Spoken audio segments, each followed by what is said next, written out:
오늘도 큐티로 나오신 여러분 환영하고 축복합니다. 오늘의 말씀은 마가복음 9장과 10장의 내용이에요. 여러분, 오늘 내용이 사실 쉽지는 않습니다. 성경을 보다 보면 어려운 말씀들이 있어요. 그리고 이게 과연 나랑 무슨 상관인가 라는 생각이 들 때도 있죠. 그러나 모든 말씀은 다 각자 개개인에게 주시는 거예요. 제가 이것을 읽지만 여러분에게는 이 말이 다른 의미로 해석될 수도 있고 또 다르게 마음에 와닿을 수도 있어요.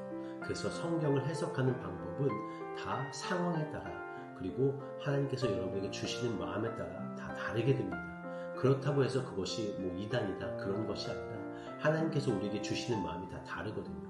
그래서 설교를 할 때도 같은 본문을 가지고 여러 가지 해석의 설교가 나올 수 있습니다. 근데 그것이 말씀에 위배되지 않는다면 그분이 깨달으신 그 말씀 가운데 우리에게 주시는 것이기 때문에 저는 제가 깨달은 것을 여러분과 나누고 있는 것이고 여러분은 여러분이 보시는 그대로의 말씀을 또 여러분께서 느끼시는 대로 그렇게 오늘 하루를 살겠다고 다짐하는 말들이 이 가운데 나왔으면 좋겠어요. 어렵지만 그래도 보다 보면 하나님이 분명히 여러분에게 주시는 말씀이 있을 거라고 저는 믿습니다. 오늘 9장부터 한번 쭉 가볼게요. 예수님께서 베드로와 야고보와 요한을 데리고서 이제 높은 산으로 올라가셨다고 하십니다. 그리고서는 그곳에서 변형되세요. 어떻게 변형되시냐면 3절에서 보면 세상에서 빨래하는 자가 그렇게 희게 할 수 없을 만큼 매우 희어졌더라. 그리고 그 옷에 광채가 났다고 했어요.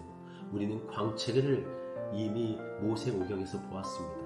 그 영광이 나타났을 때 그 눈이 부시던 그 광채, 그래서 하나님과 모세가 이야기하였을 때 하나님의 그 광채로 인해서 모세의 모든 것이 희어졌고 또 빛이 났기 때문에 사람이 모세조차 볼 수가 없었다고 이야기했어요. 그러니까 이 광채가 났다는 것, 그리고 빨래하는 자가 희게 할 수 없을 만큼 매우 희어졌다는 것은 그 정결 예법을 우리가 기억하시죠? 옷을 빨아서 희게 하는 것, 정결케 되는 것. 요한계시록에서는 이 신자들의 옷이 다 희어졌다고 했어요. 그 희어진 이유가 뭐냐면 예수의 보혈로 말미암았다고 이야기합니다. 그러니까 이 광채와 희어진 옷은 모두 구원자, 메시아, 하나님의 아들, 곧 하나님이신 그 예수님을 증명하고 있는 것이에요.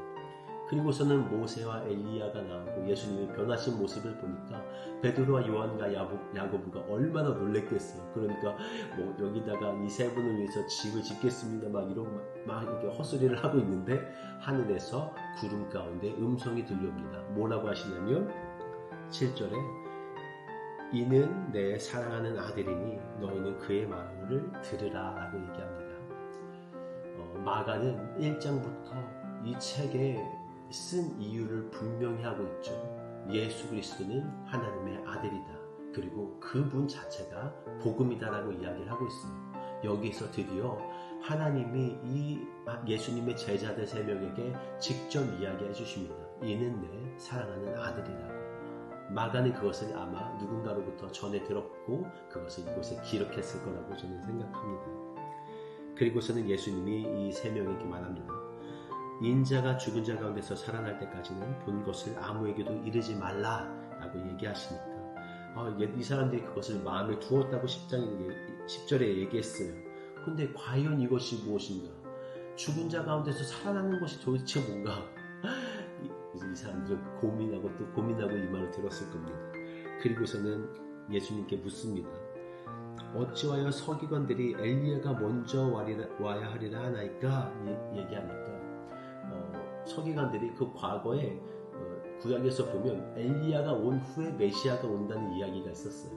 그러니까 엘리야가 오지 않았는데 어떻게 인자 예수님 그 구원자가 올 수 있습니까? 라고 궁금해하자 예수님이 말씀하십니다. 맞아, 엘리야가 과연 먼저 와서 모든 것을 회복할 거야. 그런데 인자는 엘리야 뒤에 오는데 그는 고난을 받고 멸시를 당하리라 하였다. 근데 그 엘리야가 이미 왔다고요? 엘리야가 도대체 언제 왔습니까? 얘기하자 바로 얘기하시죠. 엘리야가 왔을 때 기록된 바와 같이 사람들이 함부로 대우하였느니라 13절에 말씀하십니다. 그럼 그 엘리야가 누구냐? 성경은 그 사람을 세례 요한이라고 말하고 있습니다. 누가복음 1장 17절에 보면 그 세례 요한이 나을 때 엘리야의 심정과 능력으로 주 앞에 먼저 났다라고 이야기하고 있죠. 그러니까 그 길을 곧게 하는 자, 인자 이전에 올 자, 그 세례 요한, 그가 왔기 때문에 예수님 인자가 온 거고 그가 바로 구원자시며 메시아다라고 마가는 이야기하고 있는 겁니다. 그 이후에 예수님이 산에서 내려오시고 제자들과 사람들이 논쟁하고 있는 것을 보셨어요. 그래서 무슨 일이냐라고 물으셨더니 사람들이 말합니다. 아니 이 사람들이 지금 귀신 들린 아이를 데려왔는데 고치지를 못하고 있습니다. 이렇게 얘기하자 예수님이 말씀하시죠. 믿음이 없는 세대요. 내가 얼마나 너희와 함께 있으며 얼마나 너희에게 참으리요. 이렇게 얘기하시는데 예수님이 약간 화가 나신 것 같아요. 그렇죠? 믿음이 없는 세대. 과연 이 사람들에게 선포하는 건 무엇입니까? 너희에게 믿음이 없다. 제자를 꾸짖는 것도 있지만 그러나 거기 모인 사람들을 꾸짖는 걸 수도 있어. 너희가 지금 원하는 게 뭐냐? 진짜 이 아이가 낫기를 원하는 거냐? 너희가 그 논쟁의 이유가 뭐야? 아니 사람을 고치러 왔는데 너희가 왜 논쟁을 하고 있어? 라고 하시면서 우리가 해야 될 것은 논쟁이 아니라 기도라고 말씀하시는 거예요. 29절에 기도에 다른 것으로는 이런 유가 나갈 수 없다. 이렇게 이제 결론이 나는데 그 중간의 내용도 한번 보겠습니다. 이 아빠가 얘기합니다. 이 아이가 여러 번 죽을 고비를 지냈습니다. 그러니까 무엇을 하실 수 있거든 우리를 불쌍히 여기사 도와주옵소서. 예수님께서는 그 말에 조금 마음이 상하셨어요. 그래서 할 수 있거든이 무슨 말이냐? 믿는 자에게는 능치 못함이 없다 라고 말씀하시는데 그 이후의 말을 예수님이 좋아하셨던 것 같아요. 우리를 불쌍히 여기사 도와주옵소서. 내가 할 수 없습니다. 나를 불쌍히 여겨주세요. 그 이후에도 24절에서 보면 소리를 질러 답답하니까 또 자기가 왜 믿지 못했을까라는 이런 죄책감에 내가 믿나이다. 나의 믿음 없음을 도와주소서. 하나님 나는 믿는 것조차 잘 할 수 없는 자입니다. 예수님 나를 도와주세요. 나를 불쌍히 여겨주세요. 그래서 예수님이 그 아이를 고쳐주시죠. 이 모습을 보면서 그렇지 믿음 역시도 내가 갖고 싶으나 하나님이 주시지 않으면 우리가 어떻게 믿을 수 있겠어요? 나는 믿음조차 가질 수 없는 참 불쌍한 존재임에도 불구하고 하나님께서 우리를 사랑하심으로 말미암아 내가 어떻게 이 믿음을 갖게 되었지? 어떻게 하나님이라는 것을 알게 됐어? 이분이 나의 구원자로 믿어지게 됐을까? 이게 성령의 능력이라고 하셨는데 이게 여러분과 저에게 주어졌다는 그 사실이 너무 감사하고 좋지 않습니까? 저한테는 이게 좀 마음에 잘 와닿았던 내용이었던 것 같아요. 또한 9장과 10장에서 연결되는 부분들이 있어요. 이어지는 부분 무엇이냐면 죽음과 부활을 예수님께서 계속 제자들에게 얘기하시는 부분입니다. 나는 고난을 당할 거야. 31절에 보면 인자가 사람들의 손에 넘겨져 죽임을 당하고 죽은 지 3일 만에 살아나리라 라는 것을 말씀하세요. 그런데 제자들은 이게 무슨 말인지 도대체 이해할 수가 없는 거예요. 그러니까 네가 높느냐 내가 높냐 나는 어떤 자리를 차지하고 싶습니다. 이 자리를 제가 차지하고 싶습니다. 이런 논쟁을 하고 있는 거죠. 예수님은 이것이 너무너무나 답답했습니다. 그래서 이야기하죠. 서로 누가 크냐 하고 말하고 있는 제자들에게 예수님이 누구든지 위에 있고자 하면 낮아질 것이고 낮아지면 높아질 거야. 하나님의 나라는 너희의 생각과는 너무나 다른 것이에요. 그러니까 낮아져라. 내가 낮아지는 것만큼 내가 너희의 발을 씻기는 지금은 씻기지 않으셨지만 그 낮아지는 데까지 죽음으로까지 낮아지는 데까지 너희도 나아가길 원한다 라고 말씀하시는 거죠. 그리고서는 이렇게 얘기하십니다. 너희들 선택하는 거야. 너희가 범죄하지 않기 위해서 선택해야 돼. 어떠한 유혹이 왔을 때 너희 선택해야 돼. 어떤 걸 선택해야 되냐면 범죄치 않기 위해서, 죄를 짓지 않기 위해서 네가 만약에 눈을 빼야 된다면 눈을 빼. 팔을 잘라야 된다면 팔을 잘라. 발을 자를 거면 발을 잘라. 그것이 이것을 갖고 지옥에 가는 것보다 이것이 없이 하늘나라에 가는 게 더 중요하기 때문에 너의 가치가 무엇이냐? 지금 이 세상의 부귀와 영화를 가치로 놓고 너희가 삶을 살고 있어? 그러면 그거 다 버려. 그게 중요한 게 아니야. 진짜 중요한 거? 그거는 너희가 하늘나라에서 나와 영원히 사는 것. 그거에 영원한 것에 가치를 둬야지. 왜 이 세상의 것에 가치를 두다가 죄로 인해서 나는 진짜 너희가 그러지 않았으면 좋겠다라고 이제 계속 말씀하고 계시는 거죠. 10장에서는 이혼에 대해서 이야기하십니다. 남자와 여자를 하나님께서 지으셨고 둘이 하나를 만드셨어. 그러니까 너희는 헤어지지 마. 하나님께서 맺으신 그것을 너희가 사람이 나눌 수가 없어 라고 이야기합니다. 요즘 시대에 참 이 이혼에 대한 부분들은 우리가 넘어가고 싶은 주제인 것 같아요. 말하기가 어렵죠. 아니 하나님이 맺어주셨고 나누지 말라고 성경이 이야기하고 있는데 과연 목사들은 그리고 교회에서는 이 이혼에 대해서 어떻게 봐야 하는가 라는 생각들이 저도 많이 있습니다. 이제 누군가가 저에게 그런 상담을 하면 나는 무엇이라고 이야기해 줄까 라고 생각해 봤을 때 성경 고린도전서 7장을 저는 꼭 보라고 이야기하고 싶어요. 바울이 이혼하려는 사람들에게 무엇이라고 말했는지, 과연 하나님은 어떠한 것을 원하고 계실지, 이혼하는 것이 좋다, 이혼하지 않는 것이 좋다, 이 두 가지 중에 여러분 어떤 것을 선택하는 것은 여러분의 선택입니다. 그러나 하나님이 원하시는 것은 과연 어떤 것일까? 제가 같이 기도해보며 여러분과 같이 그것을 고민해보고 이것이 과연 하나님이 원하시는 것일까? 아닌가?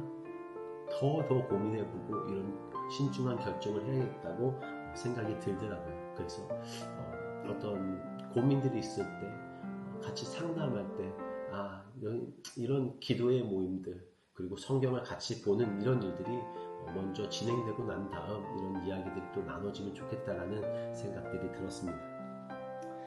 그리고 13절부터는 어린아이들을 축복하시는 내용이 나오죠.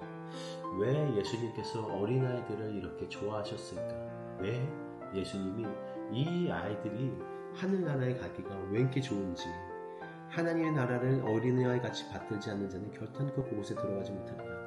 왜 어린아이들은 하나님 나라에 대한 이 기대와 소망을 이 어른들보다 훨씬 더 크게 가질 수 있을까 고민하는 가운데 어린아이들의 믿음과 신뢰 그리고 그 상상력과 그들이 믿는 믿음은 우리의 믿음, 큰 어른들의 믿음과는 다르거든요. 이들은 자기가 할 수 있는 것이 그렇게 많지 않습니다. 그러니까 믿음이 자기의 능력보다 더 큰 거예요. 부모를 믿는 믿음이 자기가 할 수 있는 어떠한 역량보다 큰 것을 이 아이들은 믿고 있거든요. 그러니까 그 아이들은 듣는 그대로 따라가고 순종하고 그것을 믿습니다. 아빠가 제일 큰 사람이잖아요. 그렇게 하늘나라를 믿는 겁니다. 하나님 아버지를 내가 믿는다면 그 아버지가 나의 모든 믿음의 그런 대상이 되었으면 얼마나 좋겠습니까? 어린아이의 믿음 저는 너무나 갖고 싶고 그렇습니다. 그리고 나서 이제 재물이 많은 사람에 대해서 17절부터 쭉 나오죠. 모든 것을 다 지켰어요. 착하게 살았습니다. 보면은 10계명 5절 5번째 계명부터 10번째 계명까지를 너무 완벽하게 지킨 것 같은 사람이에요. 그러니까 예수님이 사랑하셨다고 했어요. 21절에 보면 그를 보시고 사랑하사 그런데 너한테 부족한 것이 있어. 너 사람들 보기에 할 수 있는 모든 거 다 했다. 난 알고 있어. 그런데 네가 진짜 1계명과 2계명과 3계명과 4계명 가운데 네가 그것을 보이지 않는 그 신앙을 너는 어떻게 갖고 있니? 라고 물어보시는 거거든요. 재물이 많은 거 보세요. 부족한 것이 뭐냐면 바로 21절에서 네가 있는 것을 다 팔아서 가난한 자들에게 주어라. 그러면 하늘의 보화가 네게 있을 거야. 그리고 와서 나를 따라라. 예수님의 제자가 될 수 있는 그 특별한 그 순간을 예수님께서 제공하고 있는 것이랍니다. 이 사람은 22절에 재물이 많은 고로 슬픈 기색을 띠고 근심하며 가니라 라고 이야기합니다. 참 우리가 그래요. 보기에는 여러분 신앙이 좋은 것 같고 보기에는 무엇인가 대단한 일을 한 것 같고 야, 저 사람이 신앙 정도면 하나님 참 좋아하시겠지. 사람들이 저를 보고도 아마 그런 생각을 하는 사람이 있을지 모르겠지만 어쨌든 그런 생각을 하실 분도 있을지도 모르겠어요. 그런데 여러분, 겉으로 나타나는 그런 신앙은 진짜 신앙이 아닙니다. 신앙은 숨어져 있어요. 그런데 그게 어떤 위기 가운데 튀어나오는 거거든요. 어떤 어려움 가운데 튀어나오는 거예요. 근데 그것이 튀어나오지 못하면 그것은 올바른 신앙이 아닌 것이죠. 내게 재물이 있기 때문에 그 재물이 나로 하나님을 막는 그런 상황이 된다면 내 신앙은 과연 올바른 것인가? 이것이 재물이라고 이야기했지만 여기서는 10계명의 1계명, 하나님을 가장 우선순위로 둘 수 있느냐, 가장 가까이 둘 수 있느냐, 우상을 섬기지 않을 수 있느냐. 우상 섬김이 눈에 보이지 않거든요. 그런데 우리도 모르게 우상을 섬기고 있는 우리의 삶을 여러분 스스로 알고 계실 겁니다. 내가 하나님보다 더 의지하고 있는 어떤 것, 그것이 내 자식이 될 수도 있고, 내가 가지고 있는 이런 재물일 수도 있고, 어떤 지위와 능력과 여러분의 그 어떤 달란트, 가지고 있는 능력일 수 있어요. 근데 그게 보이지 않거든요. 이것은 눈에 드러나지 않아. 그러니까 어떤 위기 가운데, 어떤 한 사건 가운데 하나님께서 그것을 드러나게 하시는 경우가 있다고. 근데 그때 이것을 포기할 것인가? 하나님 때문에 이것을 포기할 수 있는가? 아니면 이것을 포기할 수 없기 때문에 내가 하나님을 버릴 것인가? 이게 극명하게 갈리는 그런 시험들과 그런 테스트들을 하나님 때때로 우리에게 주시기도 하십니다. 그 가운데 여러분 어떤 것을 선택할지 우리가 이전에 얘기했잖아요. 바로 이전에 손을 자르는 게, 눈을 빼는 게 하나님 나라에서 보화가 넘칠 거라고 얘기했는데도 불구하고 하나님 나라가 이 사람한테 있지가 않았기 때문에 그것을 버릴 수가 없는 거예요. 더 큰 영광을 바라볼 그 하늘의 눈이 열리지 않았기 때문에. 여러분, 우리의 삶이 하늘나라를 바라보지 않고서는 결코 이 신앙생활을 해나갈 수가 없어요. 진짜야. 하나님 나라가 보이지 않는데 어떻게 내 것을 들여서 이 일을 할 수가 있어요. 좋은 사람 되는 것 뿐이지. 내 시간 들여서 저 사람 열심히 봉사하네? 이것 뿐이잖아요. 하나님 그런 거 원하시는 거 아니죠. 하늘 나라가 우리한테 있어야 이곳에서 내 섬김이 실제가 될 수 있는 거거든요. 그렇잖아요. 이거 다 헛것이야. 하늘나라가 없다? 하늘나라를 꿈꾸지 않는다? 하늘나라의 보화가 나에게 충분히, 보세요, 뭐라고 해요. 하늘에서 보화가 내게 있으리라 라고 말씀을 하셨는데도 불구하고 보이지 않는 이 보화를 따라가지 않겠다. 나는 이 세상에서의 이 재물에 만족하겠다는 우리의 그러니까 어린아이의 신앙을 얘기하신 건 아니겠습니까? 제자들도 똑같잖아요. 죽음과 부활을 32절부터 쭉 얘기하세요. 인자는 대제사장들과 서기관들에게 넘겨주고 그들이 죽이기를 겨루하고 이방인들에게 넘겨주겠고 능욕하고 침뱉으며 채찍질하고 죽일 것이다. 그런데 살아날 거야. 이 말씀을 33장 33절 34절에서 말씀하고 계심에도 불구하고 제자들은 내가 우편에 있을게, 내가 좌편에 있게, 예수님 이 자리를 내게 주십시오 라고 이런 이 땅에서의 어떤 영광만을 구하고 있으니 예수님이 얼마나 답답하셨겠습니까? 너희가 지금 네가 구하는 걸 네가 알지 못해. 내가 마시는 잔을 너희가 마실 수 있겠니? 내가 받는 이 세례 뭐예요? 죽는 거잖아요. 물에 들어가서 죽는 거거든요. 그 죽음을 너희 감당할 수 있겠니? 라고 물어보시니까 그들이 할 수 있나이다 하죠. 그런데 이 당시에는 할 수 없었어요. 여러분 아시잖아요. 모두 예수가 잡히던 그날에 다 도망갔다고요. 그런데 예수님이 말씀하시죠. 너희는 내가 마시는 잔을 마시며 내가 받는 세례를 받을 것이다. 예수님이 이미 이 요한과 야고보의 이 미래를 알고 계셨던 거죠. 야고보는 사도행전에 첫 번째로 순교한 사람이 됩니다. 세례를 받는, 예수의 세례를 받는 사람이 되고, 요한은 그 모진 고난과 그 고통과 그 유배와 그 생을 살았던 그 잔을 마셨던 그 쓴 잔을 마셨던 사람이 요한이거든요. 그러니까 예수님께서 이 자들의 미래를 아시고 너희도 그렇게 되긴 할 거야. 그러나 지금은 아니다. 지금은 아니다. 이 자들이 생각하는 이분들이 얼마나 이후에 이 복음서를 혹시 자기들이 읽었으면 얼마나 부끄러웠을까 생각해 보게 되는 거죠. 예수님의 나라에 대해서 너무너무나 확실하게 9장에서 10장에서 역전되는 하나님의 나라, 낮은 자는 높아지고, 여기 44절에 으뜸이 되고 난다는 종이 되어야 되는 것, 종이 된 자는 으뜸이 될 것, 이게 하나님 나라의 이 법칙이라면 여러분 우리가 어떻게 살아야 될까요? 라고 질문하게 됩니다. 마지막으로 46절부터 52절에 이 맹인 바디메오라는 사람이 나오죠. 예수께서 간다는 소리를 듣자마자 소리를 질렀던 이 사람, 다윗의 자손 예수여 나를 불쌍히 여기소서. 저는 이자의 이 두 번의 외침이 너무 마음에 와닿았어요. 예수에 대해서 너무 잘 알고 있었던 거예요. 다윗의 자손 누굽니까? 다윗의 자손에서 메시아가 난다라는 것을 이 바디메오는 알고 있었습니다. 그리고 예수가 어떤 자를 고치시는지를 알고 있었죠. 불쌍히 여기소서. 예수께서 불쌍히 여긴 모든 사람이 지금까지 고침을 받아왔어요. 그러니까 예수에 대한 이 소문을 너무 정확하게 듣고 있었던 겁니다. 예수가 지나가는 그 소리도 듣고 있었던 거죠. 준비되었던 자라는 뜻입니다. 예수가 메시아이며 그분이 나를 불쌍히 여기시면 나는 분명히 나을 수 있다라는 그 확신을 갖고 있었던 이 바디메오.